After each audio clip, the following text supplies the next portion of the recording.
ओम शांति। भगवत गीता श्लोक क्लास में आज के श्लोक टेस्ट। आज का श्लोक है 10वें अध्याय का 39 और 40वां श्लोक।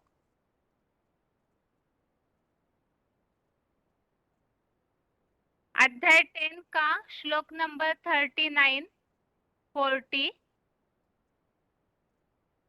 ये दोनों श्लोक जुड़े हुए हैं और विभूतियों के श्लोक संबंधित ये अंतिम श्लोक है, इसीलिए इकट्ठा लिए हुए हैं। पहले है 39वां श्लोक नंबर 39। श्लोक है यच्चापि सर्वभूतानां बीजं तदहम् अर्जुन न तदस्ति विना यस्यात् मया भूतं चराचरम्। श्लोक दोबारा। यच्चापि सर्वभूतानां बीजं तदहम् अर्जुन न तदस्ति विना यस्यात् मया भूतं चराचरम्। श्लोक का संधि विच्छेद है यत् च अपि सर्वभूतानां बीजं तत् अहम् अर्जुन न तत् अस्ति विना यत् स्यात् मया भूतं चराचरम्। श्लोक का संधि विच्छेद दोबारा। यत् च अपि सर्वभूतानां बीजं तत् अहम् अर्जुन न तत् अस्ति विना यत् स्यात् मया भूतं चराचरम्। शब्दों के अर्थ है 4 जून। इसमें 2 शब्द है च प्लस अर्जुन। च अर्थात और, अर्जुन अर्थात हे अर्जुन। सर्वभूतानां अर्थात सब प्राणी मात्र का। यद्यपि इसमें 2 शब्द यत् अपि। यत् अर्थात जो, अपि अर्थात भी। बीजम अर्थात बीज है। तत् अर्थात वह। अहम अर्थात मैं हूँ। तत् अर्थात वैसा। चराचरम अर्थात चराचर।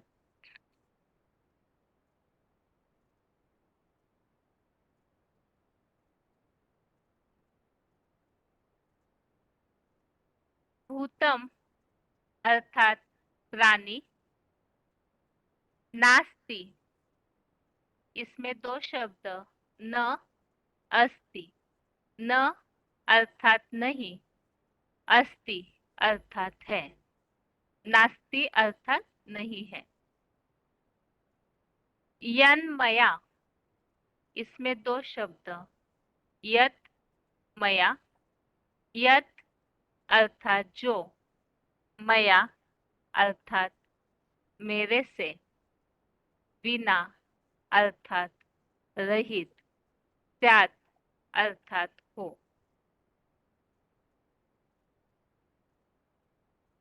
शब्दों के अर्थ दोबारा। 4 जून, इसमें 2 शब्द है। च अर्जुन, च अर्थात और, अर्जुन अर्थात हे अर्जुन।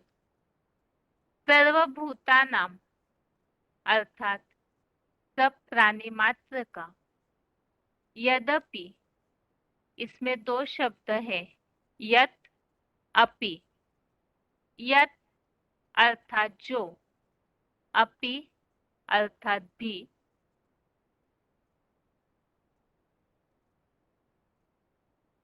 बीजम अर्थात बीज है। तत् अर्थात वह। अहम अर्थात मैं हूँ। चराचरम अर्थात चराचर। भूतम अर्थात प्राणी। नास्ति, इसमें 2 शब्द है। न अस्ति, न अर्थात नहीं, अस्ति अर्थात है। नास्ति अर्थात नहीं है। यन्मया, इसमें 2 शब्द है। यत मया, यत अर्थात जो, मया अर्थात मेरे से। विना अर्थात रहित। स्यात् अर्थात हो।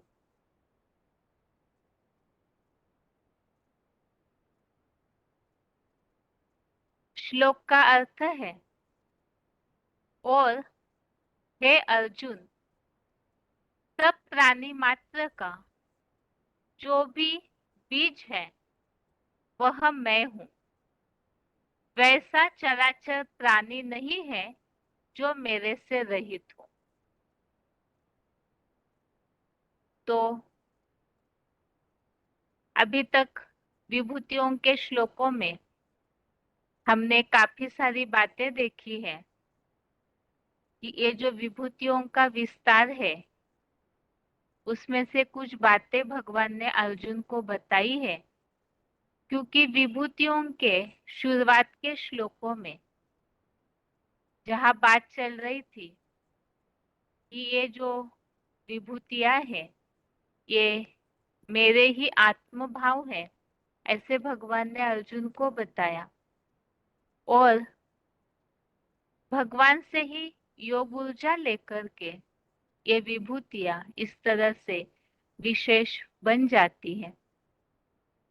तो भगवान को जो अव्यभिचारी भाव से याद करते हैं तो उन्हें भगवान बुद्धि योग देते हैं, और उस द्वारा ही फिर ये जो विभूतियां है इस तरह से सृष्टिगत कार्य चलाने के लिए जो अर्जुन ने भगवान से बताया 10वें अध्याय के 16वें श्लोक में कि इन विभूतियों के द्वारा, अर्थात ऐसी ये विशेष आत्माएं हैं जिनका ज्ञान योग के द्वारा, वाइब्रेशन के द्वारा, यहाँ तो पुरुषोत्तम संगम युग में ज्ञान योग की शक्ति से जो जन्म लेते हैं जिसे अलौकिक जन्म कहा जाता है, और इन विभूतियों के द्वारा ही स्वर्ग नरक आदि तीनों लोकों को फैलाकर फिर भगवान अव्यक्त होकर शांति धाम में बैठ जाते हैं। तो उन विभूतियों के बारे में ही भगवान ने अर्जुन को इन सब श्लोकों में बताया हुआ है। 19वें श्लोक से लेकर के 38वें श्लोक तक हमने काफी सारी विभूतियों के बारे में यहाँ समझा, और आज के इस श्लोक में इन सब के सार के रूप में भगवान ने अर्जुन को ये बात बताई कि हे अर्जुन, सब प्राणी मात्र का जो भी बीज है, इस सृष्टि पर जितने भी प्राणी मात्र है, चैतन्य आत्माएं, तो उन सब का बीज वो ऐसा कोई भी प्राणी नहीं जो मेरे रहित हो। तो इस संबंधित ही जैसे कि 9वें अध्याय में जहाँ हमने, और 7वें अध्याय में भी श्लोकों में इस बात का उल्लेख समझा था, वास्तव में बीज में सारा वृक्ष समाया हुआ है और ऐसी कोई बात ही नहीं है जो तेरे पर लागू न होती हो, अर्थात उस बीज में ही सारा वृक्ष समाया हुआ है, तो सारी बातें उन पर लागू होती है। और इसमें ही ये बात भी स्पष्ट की गई है कि वास्तव में न अहम तेषु ते मयि, भगवान ये सारे पत्ते पत्ते में व्यापी तो नहीं है, लेकिन जैसे आज के श्लोक में ये बात उल्लेखित है कि ऐसा कोई भी प्राणी नहीं जो मेरे से रहित हो। और इसी बात को और क्लैरिफिकेशन वाले अर्थ में स्पष्ट किया है।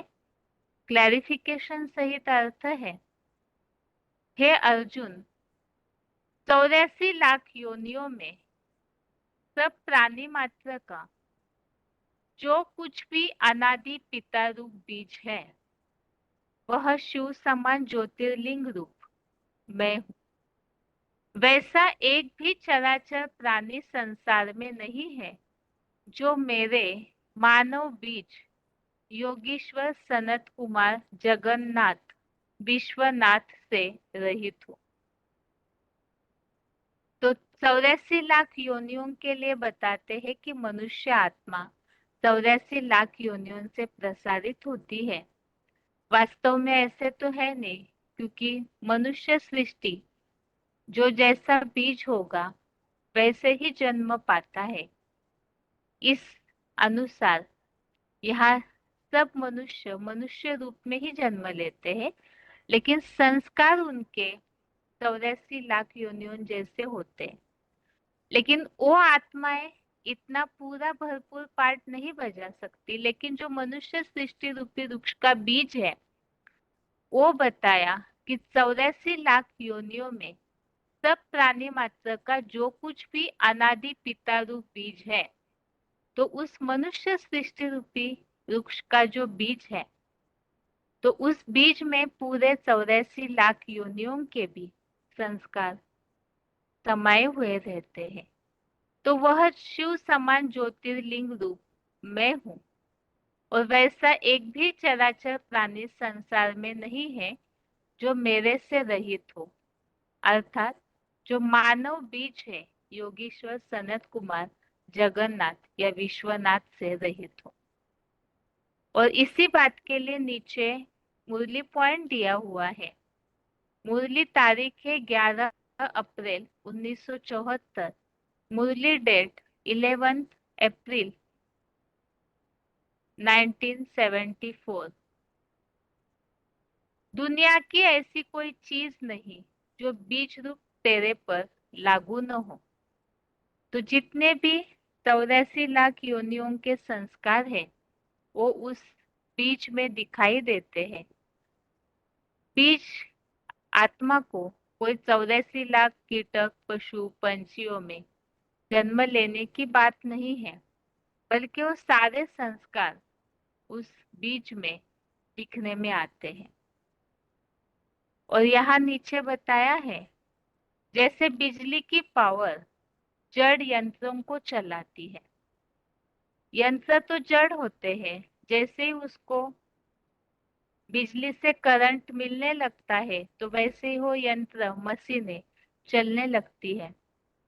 ऐसे ही योगीश्वर के योग की पावर पुरुषोत्तम संगम युग की मानसी शूटिंग में प्राप्त नंबरवार पुरुषार्थ अनुसार प्राणियों की जड़ देह रूप यंत्रों को चलाती है। तो जैसे कि हमने इस बात को पहले श्लोकों में समझा है कि जो जितना भगवान को याद करते हैं तो उन्हें बुद्धियोग देता हूँ, ऐसे 10वें अध्याय में ही हमने श्लोकों में समझा है। 10वें अध्याय का 10वें श्लोक में इस बात का उल्लेख आया हुआ है कि ऐसों को मैं जो प्रीतिपूर्वक याद करने वाले हैं तो उन्हें बुद्धियोग देता हूँ। तो जितना जो नंबरवार याद करते हैं तो उनको वो भगवान की योग ऊर्जा आत्मा में भर जाती है शक्ति के रूप में। और फिर उसी आधार से ये आत्माएं चलते रहती है, अर्थात प्राणियों की जड़ देह रूप यंत्रों को वो योग ऊर्जा की पावर चलाती है। तो इस श्लोक में यही बात बताई कि जितने भी इस संसार में जो कुछ भी दिखने में आ रहा है, तो वास्तव में ऐसा कोई भी नहीं जो मेरे से रहित हो। तो इसी का अर्थ ऐसे समझ लिया लोगों ने भक्ति मार्ग में कि भगवान सभी में व्यापी है। लेकिन यहाँ पर ये बात समझने की है, अगर भगवान से रहित कोई भी न होता, अर्थात भगवान सभी में होते, सर्वव्यापी होते, तो इस सृष्टि में दुख अशांति नजर ही नहीं आती। वास्तव में यहाँ जब परम पिता इस सृष्टि पर आते हैं, तो उन्हें जो जितना अव्यभिचारी भाव से याद करते हैं, तो अपने अपनी क्षमता अनुसार ही, जैसे बैटरीज है तो वो जनरेटर से अपनी क्षमता अनुसार ही पावर खींच पाएगी। इसी तरह से यहाँ योगीश्वर अर्थात ये बीज मनुष्य सृष्टि का, उनकी योग की पावर ही सभी यंत्रों को चलाती है। तो जो जितना योग की पावर को खींच पाती है आत्मा रूपी बैटरिया, उसी अनुसार वो बताया कि वो योग की ऊर्जा जो है वास्तव में सभी में अपने अपने पुरुषार्थ अनुसार, अपने अपनी क्षमता अनुसार व्याप्त है। इन्हीं बातों को और रेफरेंस श्लोकों में कुछ उल्लेख है, उस आधार से समझते हैं। जो यहाँ उल्लेख आया है, बिजली की पावर जड़ यंत्रों को चलाती है, वैसे योगीश्वर की योग की पावर प्राणियों की जड़ देह रूप यंत्र को चलाती है। आगे रेफरेंस श्लोक है,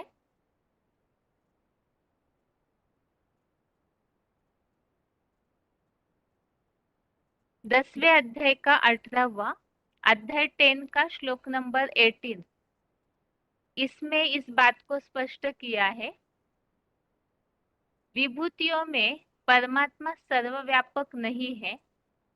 उस सदाशिव ज्योति परम पिता समान बने महादेव आदम की योगिक ऊर्जा ही उनमें नंबरवार व्यापक है। जगत के सारे प्राणी छोटी बड़ी बैटरीज है, जो कल्पांत की पुरुषोत्तम संगम युगी शूटिंग में परमात्मा पावर हाउस जगत पिता द्वारा क्रमशः यथा योग्य पुरुषार्थ अनुसार योग शक्ति ग्रहण करते हैं। तो इस श्लोक में इस बात को पहले ही विभूतियां बताने के पहले ही क्लियर किया है कि विभूतियों में परमात्मा सर्वव्यापक नहीं है, और परम पिता शिव की जो पावर है वो महादेव आदम की योगिक ऊर्जा ही उनमें अर्थात विभूतियों में नंबरवार व्यापी है। क्योंकि महादेव जो शिव समान बनकर शिव की सारी शक्ति को अपने में खींच लेते हैं। ये तो बताया कि परम पिता शिव तो चाहे पूरा ज्ञान भंडार उनसे कोई ले तो भी वो पूरा के पूरा ही बचता है। तो महादेव भी उनसे शक्ति लेकर शिव समान बनते हैं, और फिर उनके थ्रू शिव की शक्ति को ये जो छोटी बड़ी बैटरीज है आत्मा रूपी, तो वो बैटरीज उस योग की शक्ति को अपनी क्षमता अनुसार यथा योग्य पुरुषार्थ अनुसार योग शक्ति को ग्रहण करते हैं। तो ये जो योग की शक्ति है वही नंबरवार सभी में प्राणियों में व्यापक होती है। इसीलिए बताया ऐसा कोई नहीं है जो मेरे से रहित हो। अभी आगे और रेफरेंस श्लोक है,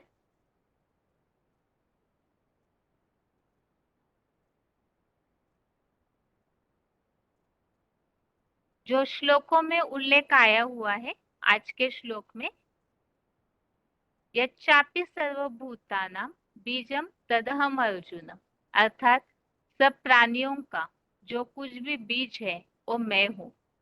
तो बीज संबंधित और भी जो उल्लेख हमने पहले ही देखे हैं गीता में, 9वें अध्याय का 18वां अध्याय 9 का श्लोक नंबर 18, इसमें भी उल्लेख आया हुआ है समुचित जड़ चेतन सृष्टि का साकार गोदाम, अविनाशी मानवीय अश्वत्थ वृक्ष का बीज। और बीज है किस आधार से? तो इस सृष्टि पर बीज अविनाशी होता है, कभी भी नाश नहीं होता। तो इस सृष्टि पर इसी तरह एक शिव बाबा सिवा सदा कायम कोई चीज है नहीं। और महाशास्त्रों के हिसाब से भी जो उल्लेख आता है, एक महादेव ही है जो सृष्टि पर अमरनाथ के रूप में गाए जाते हैं। ऐसे ही 7वें अध्याय का 10वां अध्याय 7 का श्लोक नंबर 10 है। इसमें भी उल्लेख आया है, बीजम माम सर्वभूतानाम, अर्थात तब श्रेष्ठ या शुद्ध प्राणियों का सतयुग आदिकालीन पुरुषोत्तम संगम युग का सनातन बीज शंकर अर्जुन आदम मुझे जान। तो इसमें इस बात को बताया है कि वो बीज है और उस बीज में ही सारी सृष्टि समाई हुई है। अभी ये 39वां श्लोक हमने अर्थ सहित रेफरेंस श्लोक सहित समझा। अभी आगे 40वां श्लोक है, श्लोक नंबर 40 है।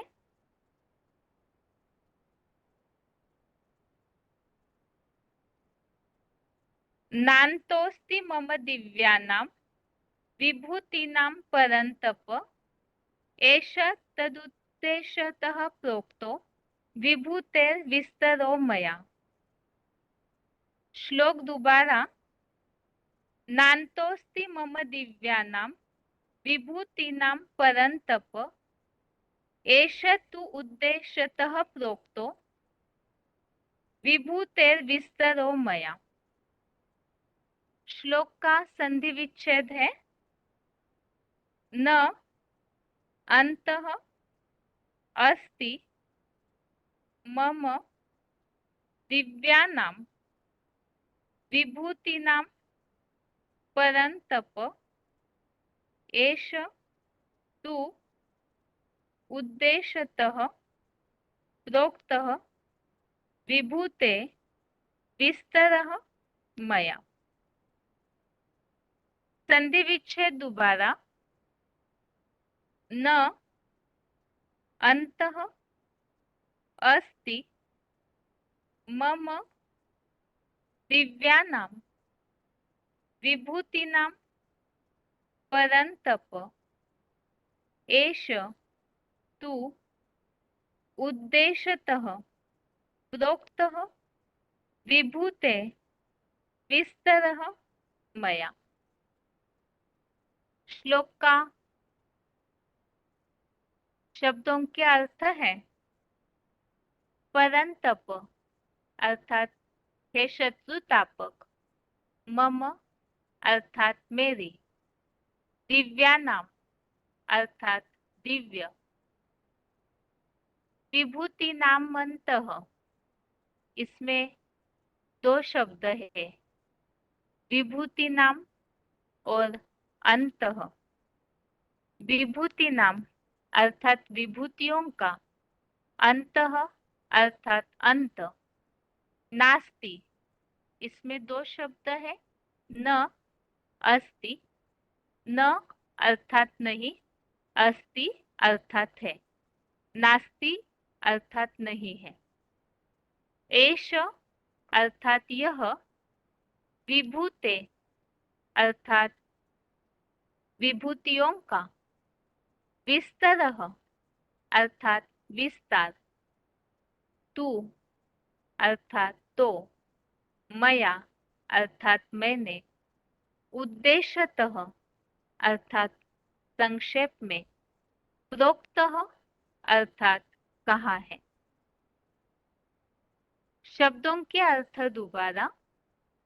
परंतप अर्थात हे शत्रुतापक, मम अर्थात मेरी, दिव्यानाम अर्थात दिव्य, विभूति नामंतः इसमें दो शब्द है, विभूति नाम अर्थात विभूतियों का अंतः अर्थात अंत, नास्ति, इसमें दो शब्द है, न अस्ति, न अर्थात नहीं, अस्ति अर्थात है, नास्ति अर्थात नहीं है, एष अर्थात यह, विभूतेः अर्थात विभूतियों का, विस्तरः अर्थात विस्तार, तु अर्थात तो, मया अर्थात मैंने,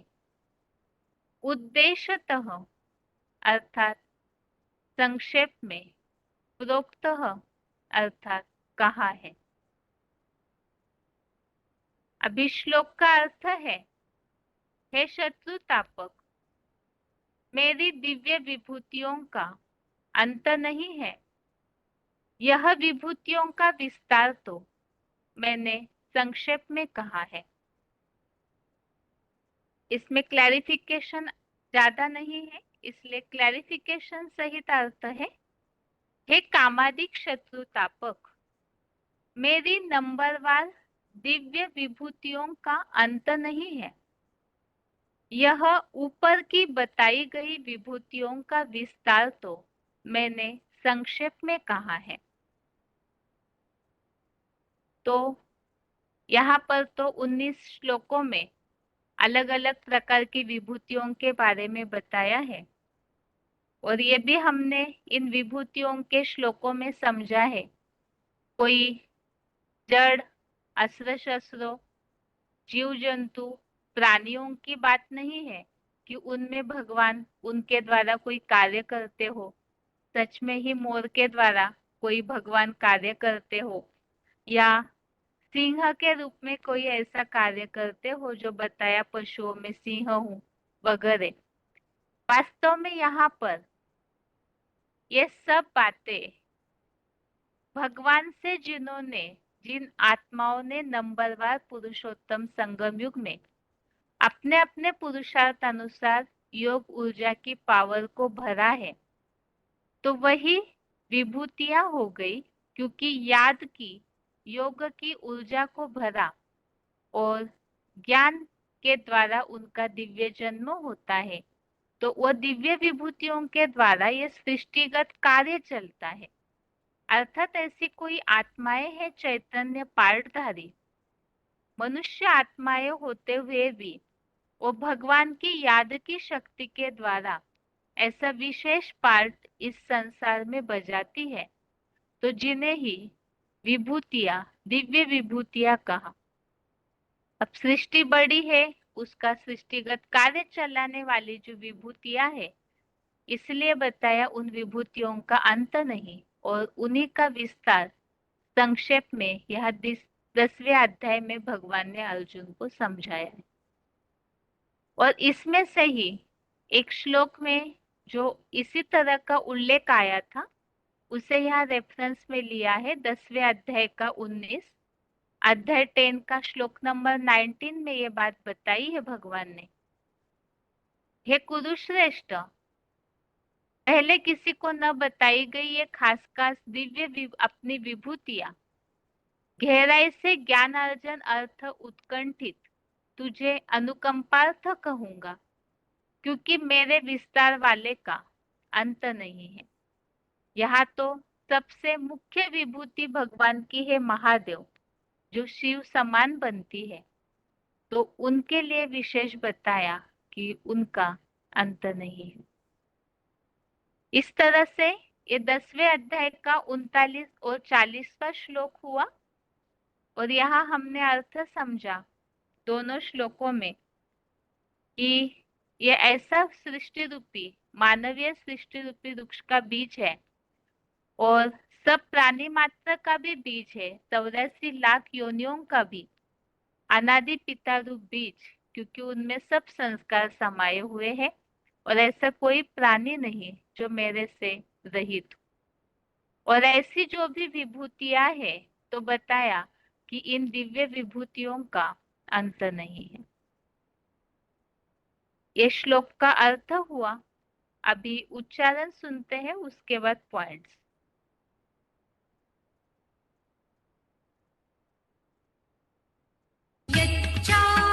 सर्वभूतानां बीजं तदहमर्जुन न तदस्ति विना यत् स्यात् मया भूतं चराचरम्।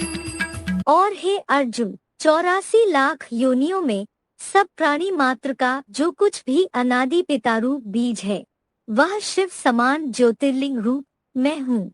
वैसा एक भी चराचर प्राणी संसार में नहीं है जो मेरे मानव बीज योगीश्वर सनत कुमार जगन्नाथ विश्वनाथ से रहित हो।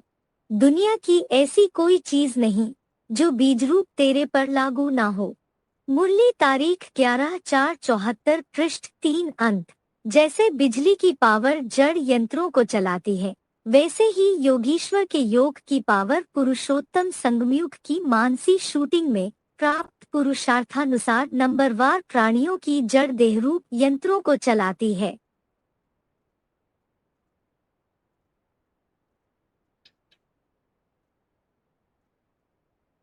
यच्चापि सर्वभूतानां बीजं तदहमर्जुन न तदस्ति विना यत् स्यात् मया भूतं चराचरम्।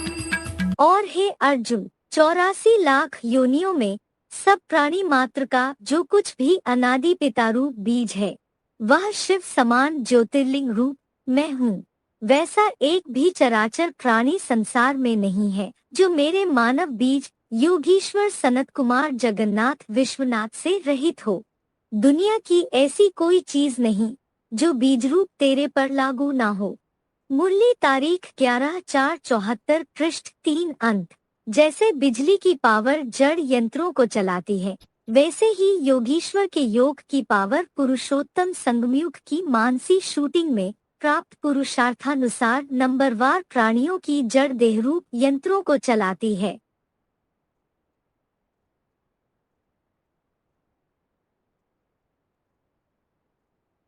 नान्तोऽस्ति मम दिव्यानां विभूतीनां परन्तप एष तूद्देशतः प्रोक्तो विभूतेर्विस्तरो मया।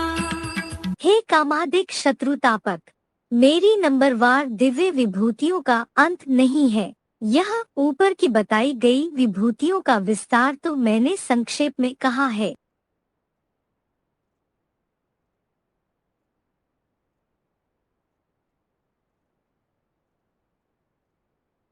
नान्तोऽस्ति मम दिव्यानां विभूतीनां परन्तप एष तूद्देशतः प्रोक्तो विभूतेर्विस्तरो मया। हे कामादिक शत्रुतापक, मेरी नंबरवार दिव्य विभूतियों का अंत नहीं है। यह ऊपर की बताई गई विभूतियों का विस्तार तो मैंने संक्षेप में कहा है। आगे है point. VCD number 2347, VCD number 2347 1 घंटा 9 मिनट 1 आवर 9 मिनट के बाद से लिया हुआ पॉइंट है। 84 लाख योनियों में सब प्राणियों का बीज रूप पिता रूप बीज।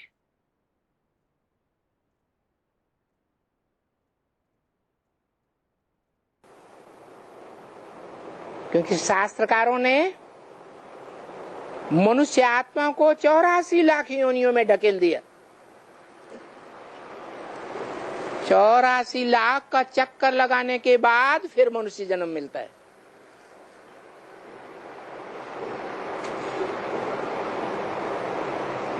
ऐसे नहीं है।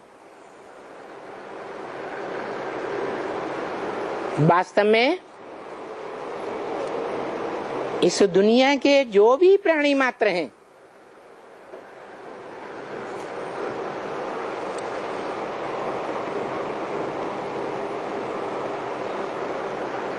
वो सभी प्राणी जो भाव स्वभाव और कार्यशैली व्यक्त करते हैं, वो सारी कार्यशैली, भाव स्वभाव इस मनुष्य सृष्टि के बीज में समाये हुए हैं।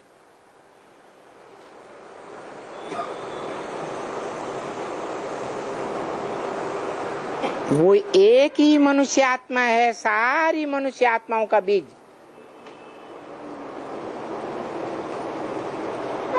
जो 84 लाख योनियों का आचरण करता है, कोई न कोई जन्म में कहीं न कहीं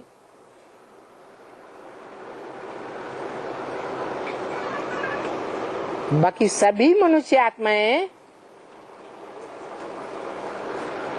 ऐसा नीचते नीचे व्यवहार, नीचते नीचे स्वभाव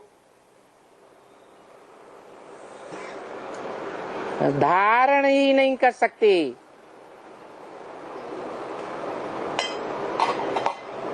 क्योंकि वो एक ही आत्मा है।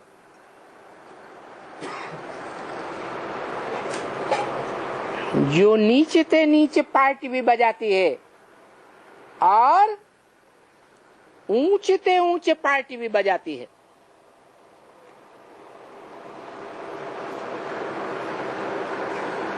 परमपिता शिव की मत पर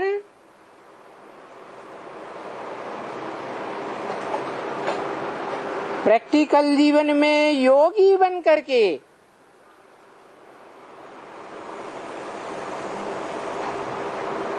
योगीश्वर कही जाती है।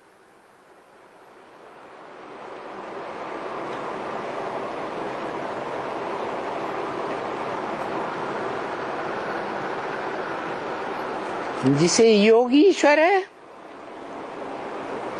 शंकर कहते हैं।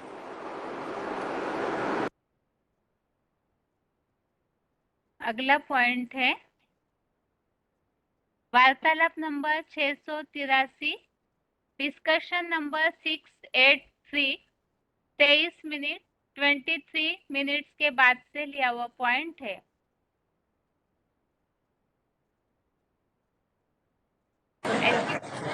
बाबा ने मुरली में कह दिया, इस दुनिया में जो भी चीज है वो तेरे पर पहले लागू होती है। ऐसी दुनिया की कोई चीज नहीं जो तेरे पर लागू ना होती हो। अरे वृक्ष का बीज होता है, उस बीज में पत्ते समाये हैं कि नहीं समाये? समाये हुए हैं। उस बीज में फल समाये हुए हैं या नहीं समाये हुए? फूल समाये हुए हैं या नहीं समाये? टहनियां है या नहीं है? सब कुछ, सारे वृक्ष का सार उस बीज में समाया हुआ। तो अमीबा हो गया। आ माने नहीं, मी माने मुझको, वाह माने वाह, वाह मेरे सिवाय और कुछ है। और गीता में भी क्या कहा है? गीता में भी भगवान ने क्या कहा? मैं इसमें ये श्रेष्ठ हूँ, मैं उसमें वो श्रेष्ठ हूँ, मैं उसमें वो श्रेष्ठ हूँ, मैं ही श्रेष्ठ हूँ और कुछ दुनिया में है ही नहीं। तो अलग अलग बातों को अलग अलग तरीके से लोगों ने बोल दिया है, लेकिन अर्थ उनका एक ही जगह लगता है।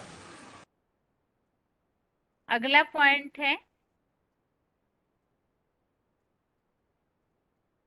VCD number 2798, VCD number 2798, 19 minute 19 minutes के बाद से लिया हुआ पॉइंट है। योगीश्वर के योग की पावर जड़ देह रूप यंत्रों को चलाती है।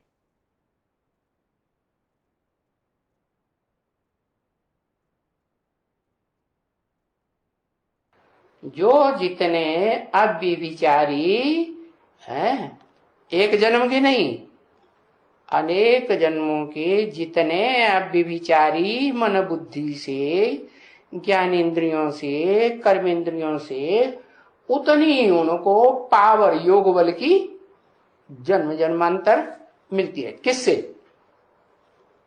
किससे मिलती रहती? शिव ज्योति बिंदु निराकार से है? कौन सी पावर चाहिए? ज्ञान चाहिए। 84 जन्मों में, 63 जन्मों में या वो जिसे ऊर्जा कहते हैं, है जैसे ये करंट है ना, है ये यंत्र है, ये तो उन यंत्रों में करंट आता है तो यंत्र काम करता है। तो ये शरीर क्या है, ये भांति भांति के जो शरीर हैं ये क्या है भांति भांति की योनियों के जो समुदाय हैं, उनके जो शरीर हैं वो क्या है, यंत्र है ना। तो वो यंत्र कैसे चलते हैं, है? हाँ, वही योग की ऊर्जा, वही पावर किससे मिलती है?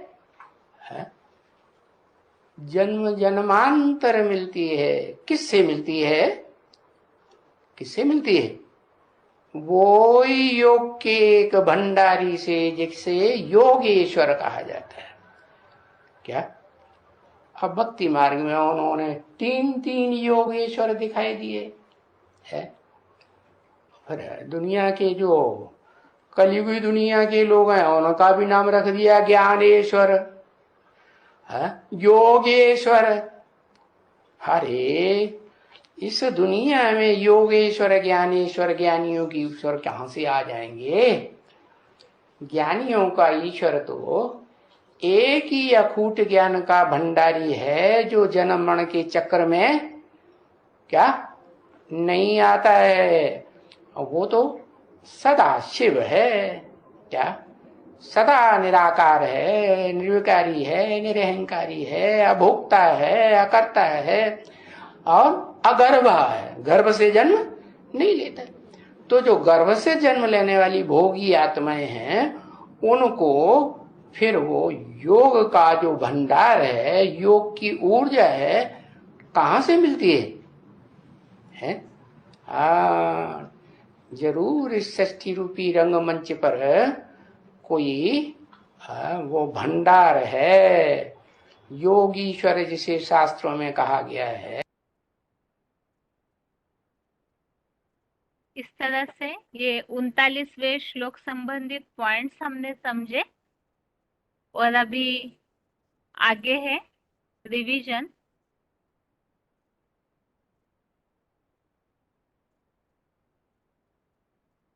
रिवीजन के लिए 8वें अध्याय का 19 और 20वां श्लोक, अध्याय 8 का श्लोक नंबर 19 और 20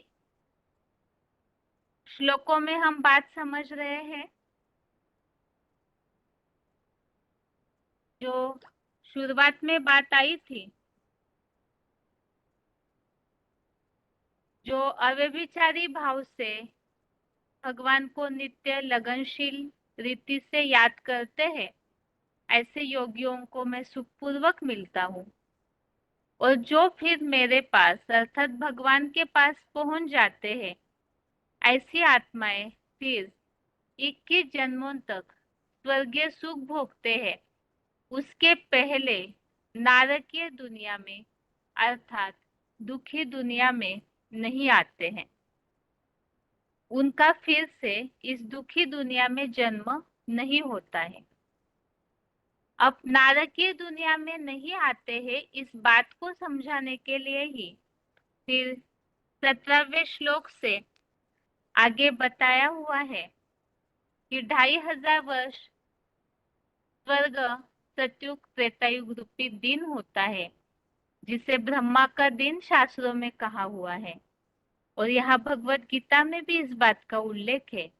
2500 वर्ष ये ब्रह्मा का दिन, और उतने ही प्रमाण की अर्थात द्वापर कलयुग में अज्ञान अंधकार रूपी रात्रि भी 2500 वर्ष की होती है। और स्वर्ग आने पर प्राणी जैसे मेरे पास पहुंचते हैं, अर्थात यहाँ पर पुरुषोत्तम संगम युग में जो जितना अव्यभिचारी भाव से नित्य लगनशील और प्यार से भगवान को याद करते हैं, तो वो फिर भगवान तक पहुंचते हैं। और पहुंचने के बाद फिर वहां से सीधा दिन आने पर अर्थात सतयुग रूपी दिन शुरू होने पर नीचे उतरते हैं और रात्रि के अंत में, कलयुग अंत में वो आत्माएं लीन हो जाती है। इस तरह से श्लोकों में हमने उल्लेख समझा। इसी बात को आगे के श्लोक में भी उल्लेख किया है। तो अभी रिवीजन का श्लोक है 8वें अध्याय का 19, अध्याय 8 का श्लोक नंबर 19। श्लोक है भूतग्रामः स एवायम् भूत्वा भूत्वा प्रलीयते रात्र्यागमे अवशः पार्थ प्रभवत्यहरागमे। श्लोक दोबारा, भूतग्रामः स एवायम् भूत्वा भूत्वा प्रलीयते रात्र्यागमे अवशः पार्थ प्रभवत्यहरागमे। अर्थात वही यह मानवीय प्राणी समुदाय चतुर्युगी में नंबरवार बार बार जन्म लेकर यहाँ सृष्टि से चतुर्मुखी ब्रह्मा की रात्रि के प्रलय अंत में बरबस अव्यक्त धाम में पूरा लीन हो जाता है। और हे पृथा पुत्र, 16 कला का सतयुगी स्वर्गीय दिन आने पर नंबरवार प्रकट होने लगता है। तो यहाँ पर जैसे 8वें अध्याय का 18वां श्लोक, इसमें भी इसी प्रकार का उल्लेख था जिसे हमने पिछले रिवीजन में समझा था। 18वें श्लोक में भी थोड़ा सा इसी के जैसा उल्लेख है कि दिन आने पर सभी प्राणी यहाँ सृष्टि पर आते हैं और रात्रि के अंत में अव्यक्त धाम नामक उसी परम धाम में 7 अरब की संख्या में, अर्थात जितनी भी मनुष्य आत्माओं की संख्या है, वो फिर वापिस उस परम धाम में लीन हो जाते हैं। लीन होना अर्थात जैसे गीता के और श्लोकों में हमने इस बात को समझा है, याद के द्वारा पूरी तरह से समा जाना, अर्थात वैसी परम धाम की स्थिति इन आत्माओं की बन जाती है तो वो परम धाम में इस तरह से लीन हो जाते हैं। पहले तो वैसी स्थिति बनाते हैं, फिर प्रैक्टिकल में उस परम धाम में पहुंचते हैं आत्माएं। और इसी के लिए जो बताया कि एक तो ये जो अव्यक्त परम धाम है, निराकारी आत्माओं का भी परम धाम है और परम पिता शिव का भी वो घर है, जहां से आत्माएं इस सृष्टि रूपी रंगमंच पर सतयुग रूपी सवेरा आने पर आती है और कलयुग अंत में जाती है और बीच में इस सृष्टि रूपी रंगमंच पर शरीर रूपी वस्त्र बदलकर जन्म जन्म खेलते हैं, अर्थात जन्म बाय जन्म उनका इस सृष्टि मंच पर शरीर रूपी वस्त्र बदलते रहता है। तो 19वें श्लोक में इसी बात को और स्पष्ट किया कि यही प्राणी समुदाय बार बार जन्म लेकर इस सृष्टि पर जन्म मरण के चक्र में एक बार सतयुग में परम धाम से उतर गए, तो इसी सृष्टि पर जन्म लेकर 4 युगों में चतुर्युगी में बार बार जन्म लेकर फिर यहाँ से सृष्टि के अंत में, अर्थात रात्रि के प्रलय अंत में, कलयुग के अंत अर्थात ही रात का अंत, और वही इस सृष्टि के भी विनाश या प्रलय है, तो उस अंत में बरबस अर्थात सबको ही न चाहते हुए भी सबको ही उस अव्यक्त धाम में पूरा लीन हो जाना है। लीन हो जाती है आत्माएं और फिर दिन आने पर प्रकट होती है। तो ये जो उल्लेख यहाँ आया हुआ है, भूत्वा भूत्वा प्रलीयते, बार बार जन्म लेकर फिर रात्रि के अंत में बरबस पूरा लीन हो जाता है, तो यहाँ ये चक्र चलते रहता है, हमेशा ही इसी तरह का चक्र चलता है, जिसके लिए हमने 16वें श्लोक में भी एक उल्लेख देखा था कि ब्रह्मलोक से लेकर सभी पुनः पुनः आवर्तन वाले हैं, अर्थात सृष्टि पर आते हैं, फिर कलयुग अंत में वापिस जाते हैं, आवर्तन होता है। इसी बात को इस 19वें श्लोक में बताया, भूत्वा भूत्वा वलीयते। तो इस बात को हमने समझा कि आत्माएं आती है और वापिस परम धाम जाती है, और बीच में सृष्टि मंच पर पार्ट बजाती है। तो ये सृष्टि चक्र से रिलेटेड श्लोक है। अभी आगे है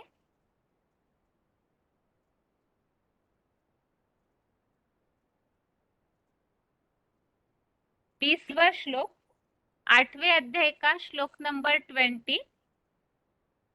परस्तस्मात्तु भावोऽन्यो व्यक्तो व्यक्तात् सनातनः यः स सर्वेषु भूतेषु नश्यत्सु न विनश्यति।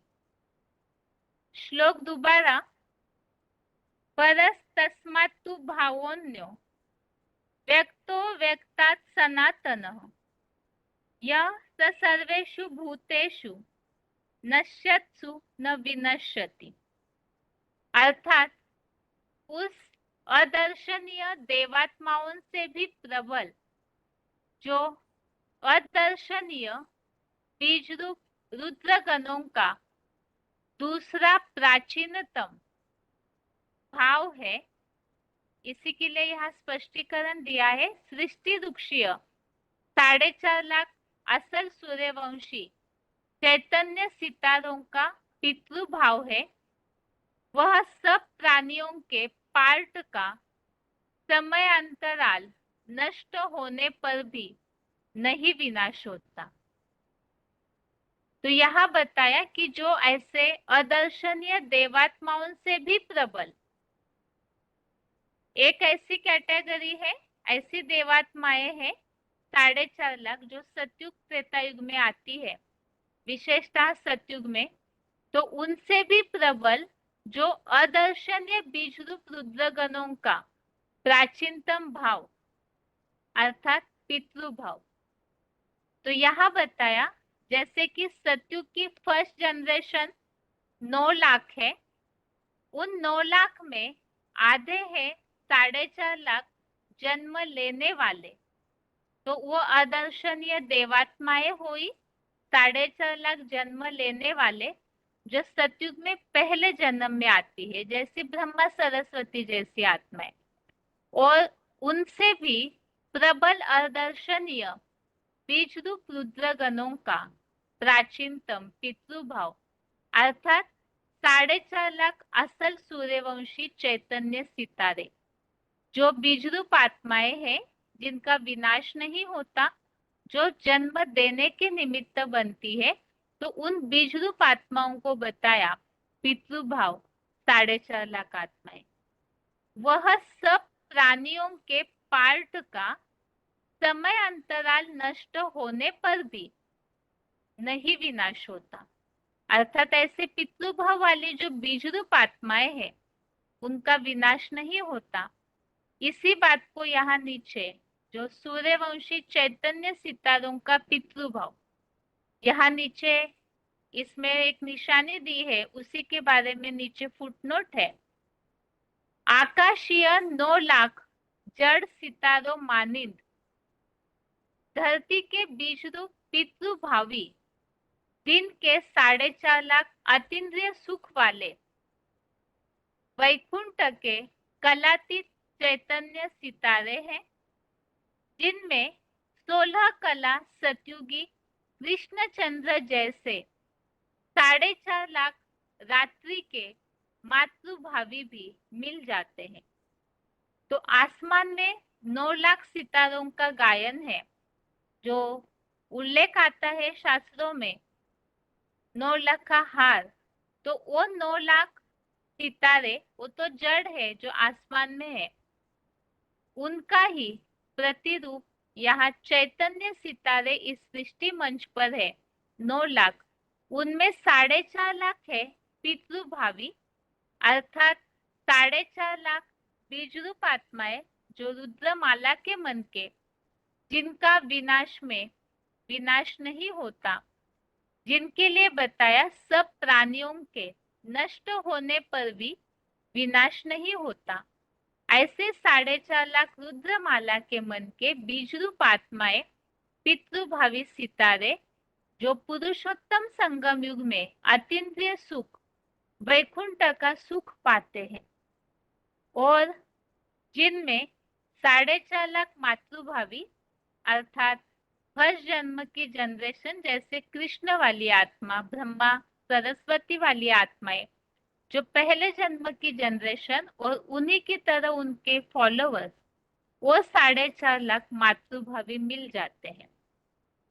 तो इसी श्लोक संबंधित आगे है।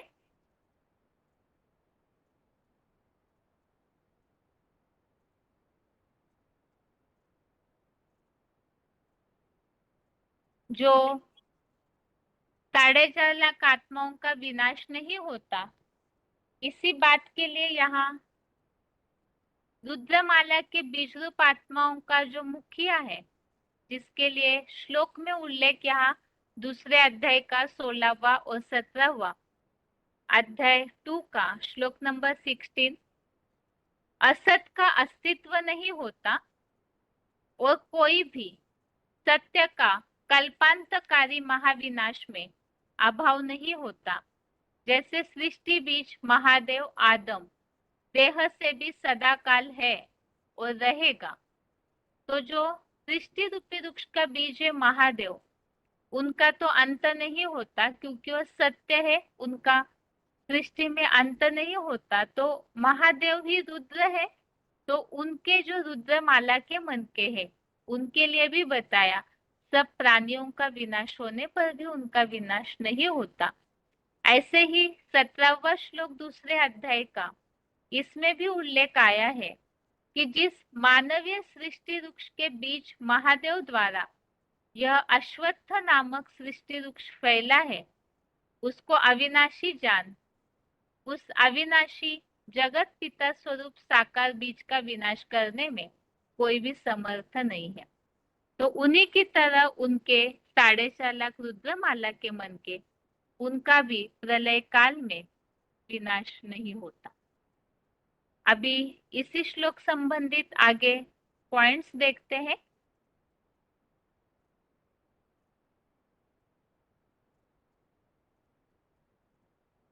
साढ़े 4 लाख दिन के सितारों में 4.5 लाख रात के सितारे मिल जाते हैं। VCD नंबर 2323 2323, 1 घंटा 2 मिनट 1 आवर 2 मिनट्स के बाद से लिया हुआ पॉइंट।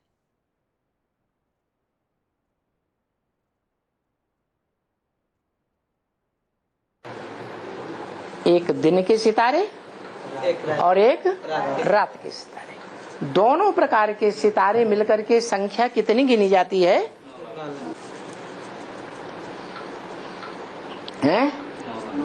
9 लाख।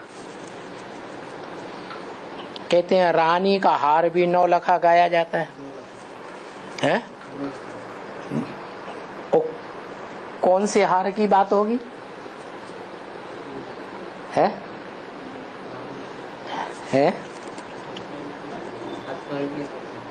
हार माने माला। वो 9 लाख आत्माएं जो हैं वो माला बनती है उनकी संगम में। 4.5 लाख हैं प्रवेश करने वाली आत्माएं, और 4.5 लाख वो हैं जिनमें प्रवेश किया जाता है।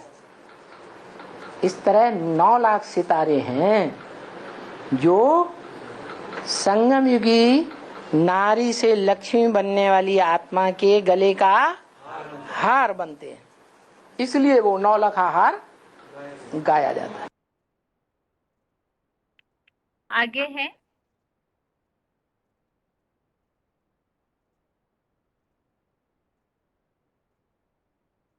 4.5 लाख सितारों का सब प्राणियों के नष्ट होने पर भी विनाश नहीं होता।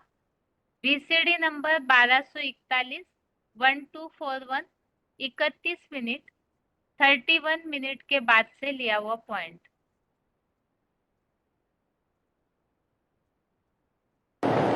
कहते हैं कि जब चोट लग जाती है कोई को अंदर ही नहीं चोट लगे या बाहर की चोट लगे, घायल हो जाता है, तो दवाइयां उस समय ज्यादा अच्छा असर करती है या जाम हुआ पानी ज्यादा अच्छा असर करता है? बर्फ अच्छा असर करती है। तो इस दुनिया में मनुष्य भी और उनके शरीर सबसे जास्ती घायल कब होते हैं? संगम युग के आदि में घायल होते हैं, क्षत विक्षत होते हैं, या संगम युग के अंत में होते हैं? हैं? जब संगम युग का अंत आता है, जब आत्माएं ज्ञान जल से सात्विक बन जाती हैं, आत्माएं शरीर को छोड़ देती हैं, क्योंकि दुनिया के ज्यादा से ज्यादा शरीर क्षत विक्षत हो जाते हैं, बुरी तरह से टूट फूट जाते हैं। उनमें से भी जो कम सजाएं खाने वाले शरीर हैं, वो कम से कम सजाएं खाने वाले, कम से कम क्षत विक्षत होने वाले शरीर, जिनके सुधरने की गुंजाइश होती है, जीवित रह जाने की गुंजाइश होती है, मृत प्राय से जीवनधारी बन जाते हैं। उनकी संख्या कितनी होती है? अरे कोई 8 बताता, कोई 4 बताता। 4.5 लाख। 4.5 लाख में भी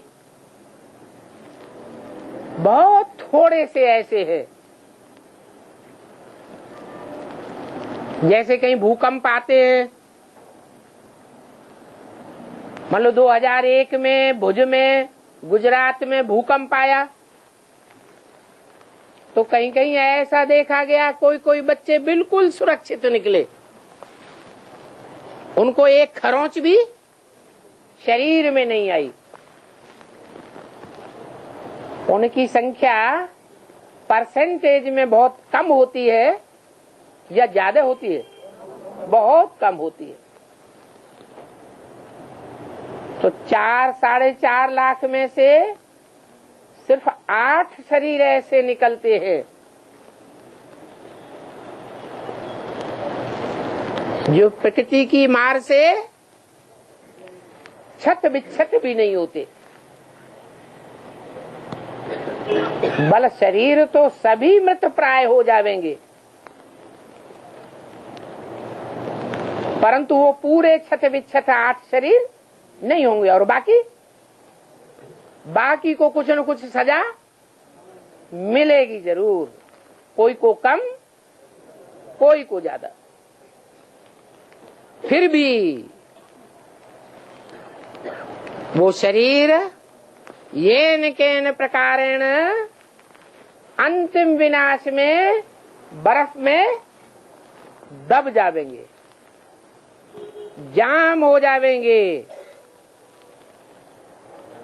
सुरक्षित रह जावेंगे। और जो टूट फूट हुई है वो खलास हो जाएगी। ऊपर से जब आत्माएं नंबरवार उतरती जावेंगी और उन शरीरों में प्रवेश होती जावेंगी, उस समय नई दुनिया कहेंगे या पुरानी दुनिया कहेंगे? नई दुनिया कहेंगे। ये तो 8वें अध्याय के 19 और 20वें श्लोक का रिवीजन हमने समझा, और इसमें इस बात को स्पष्ट समझा है कि जो 4.5 लाख आत्माएं हैं वो विनाश के समय पूरी तरह से सब प्राणियों के नष्ट होने पर भी उनका विनाश नहीं होता है। और इसी बात को जो सृष्टि चक्र के चित्र में हम समझते हैं, तो भगवत गीता में भी भगवान ने इस बात को स्पष्ट किया है। अभी आगे है आज के श्लोकों की रिवीजन।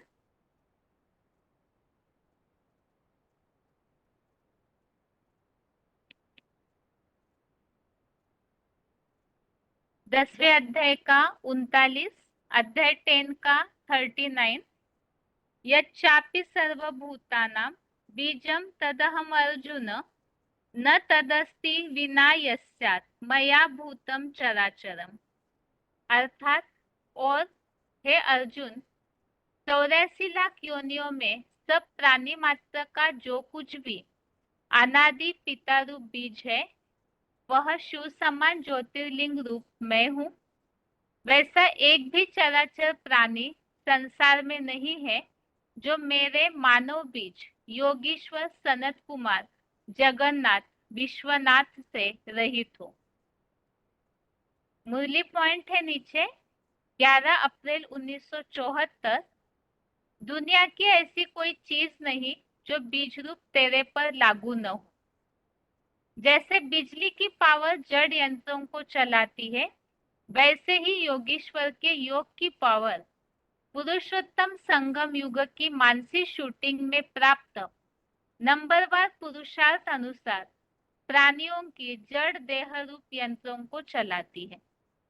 तो इस श्लोक में हमने समझा बीज में सारा वृक्ष समाया हुआ है और वो योग की पावर जो है वो सब प्राणियों के जड़ देह रूप यंत्रों को चलाती है।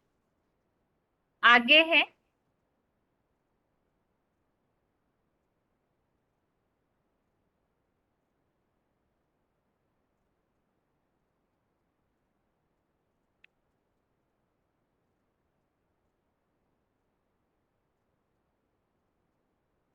आगे है इसमें हमने 10वें अध्याय के 18वें श्लोक का रेफरेंस समझा था कि किस तरह से नंबरवार प्राणी मनुष्य आत्माएं योग ऊर्जा को, उस योग शक्ति को परमात्मा पावर हाउस जगत पिता के द्वारा ग्रहण करती है और वो योग शक्ति ही सभी में नंबरवार व्याप्त है। आगे जो गीता में ही बीज का उल्लेख आया हुआ है उस संबंधित हमने आगे समझा था।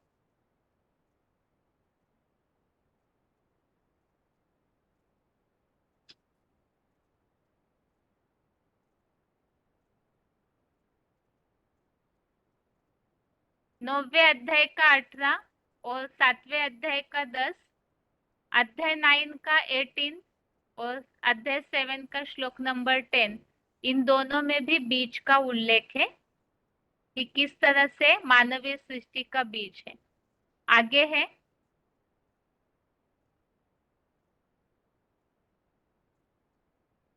40वां श्लोक है, श्लोक नंबर 40। नान्तोऽस्ति मम दिव्यानां विभूतीनां परन्तप एष तु उद्देश्यतः प्रोक्तो विभूतेर विस्तरो मया। अर्थात, हे कामादिक शत्रुतापक, मेरी नंबरवार दिव्य विभूतियों का अंत नहीं है। यह ऊपर की बताई गई विभूतियों का विस्तार तो मैंने संक्षेप में कहा है। तो इसमें बताया है कि भगवान ने तो इस 10वें अध्याय में थोड़ी सी विभूतियों का वर्णन बताया है, लेकिन ऐसी जो दिव्य विभूतियां जिनके द्वारा भगवान सृष्टिगत कार्य चलाते हैं, तो उनके विस्तार का अंत नहीं है। अर्थात ऐसे भगवान की योग की पावर लेने वाले और ऐसे कार्यशाली बहुत सारी विभूतियां हैं। और इसी का उल्लेख हमने 10वें अध्याय के 19, अध्याय 10 के श्लोक नंबर 19 में भी समझा था। ये तो आज के श्लोकों सहित 8वें अध्याय की रिवीजन हुई। श्लोक नंबर एक बार फिर से 8वें अध्याय का 19 और 20वां श्लोक, अध्याय 8 का श्लोक नंबर 19, 20, 10वें अध्याय का 39 और 40 अध्याय 10 का श्लोक नंबर 39 और 40। ये तो गीता क्लास के श्लोक हुए, और अभी एक बार रोज के क्लास में हम लास्ट में इस अनाउंसमेंट को सुन ही रहे हैं।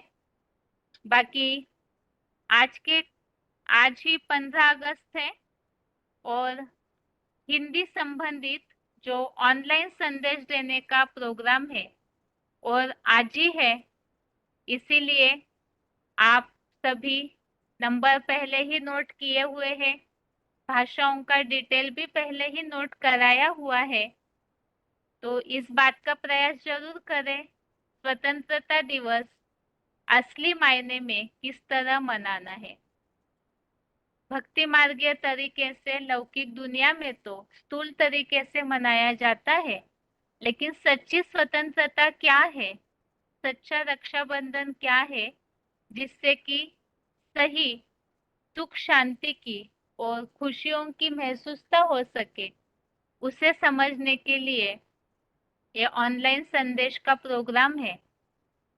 तो इसमें जो तरीके बताए हैं, स्कैनिंग जो क्यूआर कोड है उसके द्वारा भी जुड़ सकते हैं, वेबएक्स ऐप द्वारा जुड़ सकते हैं, और डायलिंग नंबर के द्वारा भी जुड़ सकते हैं। तो आप प्रयास कीजिए अपने संबंधी संपर्कियों को जोड़ने का।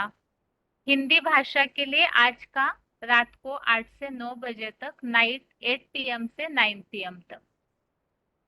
तो गीता क्लास के साथ साथ ही ये ऑनलाइन संदेश की प्रोग्राम संबंधित अनाउंसमेंट था, और इसके साथ ही आज के लिए गीता क्लास यहाँ पूरा होता है। ओम शांति।